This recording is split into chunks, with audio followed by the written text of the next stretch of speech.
سلامونه ګرانو لیدونکو د نن ورځې تازه او مهمو خبرونو ته ښه راغلئ. د هلک په لټه کې کراچۍ ته رسېدلې امریکایي ښځه ولې له ملنډو سره مخامخ شوله؟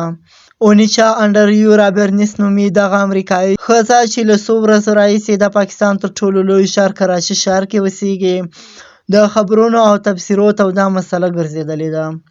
د ویزې د مودې له بشپړه کېدو او د پاکستان او امریکایي چارواکو له څو هڅو سره هغه بیا هم د امریکا ته د ستنېدو نه انکار کړی دی. هغې ادعا کړې ده چې کراچۍ کې له یو پاکستاني ځوان سره د مینې په لټه کې راغلې وه چې هغه ومومي. د کراچۍ پولیسو په وینا کوم ځوان چې دغه ښځه یادوي له خپلې کورنۍ سره یو نامعلوم ځای ته رسېدلی دی. خو دا کیسه څنګه پیل شوې ده؟ د کراچۍ پولیس چارواکو په وینا نیویارک کې اوسېدونکې اونیچا انډریو د سیاحتي ویزې په بنسټ پاکستان ته راغلې وه.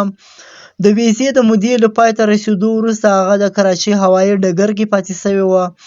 څو ورځې وړاندې کله چې د سیند ګورنر کامران ټیسوري هوایي ډګر ته تللی و، د هوایي ډګر مشر کلیم خان ورته ویلي و چې یوه امریکایي ښځه دلته اوسېده او له هغې سره بیرته ستنېدو ټیکټ نه و. د پولیسو چارواکو په وینا د دې وروسته اونیچا کیسه په عامه توګه په ډاګه شوله.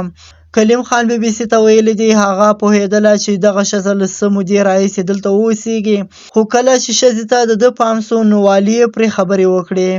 د گورنر کامران ټیسوري ویان فیصل فاروقي بي بي سي ته وویل ګورنر له اړوندو چارواکو وغوښتل چې د ښځې ویزه تمدید کړي او د هغې د بیرته ستنېدو د ټیکټ ډاډ ورکړي. د ټولنیزو پالنې سازمان جي ټي سي د اونیچا د بیرته ستنېدو د ټیکټ غم خوړلی دی. دغه سازمان یوه ویډیو پیغام هم خپور کړی دی چې په ټیکټ کې ورسپارلو پر اساس ایسوچو ته د ټیکټ سپارلو پروسه ښودلې ده. په دې ویډیو کې اونیچا هم شته چې په لاس کې د ساه اخیستو یوه اله هم نیولې ده. د ډي سي ظفر عباس په دې ویډیو کې وایي دغه ښځه له 7 ورځو راهیسې دلته ده او د هوایي ډګر په هوټل کې اوسېدله. د هغې ویزه هم له وخت تېره شوې ده، خو له پاکستانه یو 19 کلن ځوان بلنه ورکړې وه او ورته ویلي وو چې واده به درسره وکړم، خو کله چې دغه ښځه کراچۍ ته ورغله ځوان ترې منکر شو او ویې ویل چې کورنۍ یې نه پرېږدي او له ده نه یې منع کړی دی. دا و د نن ورځې تازه او مهم خبرونه.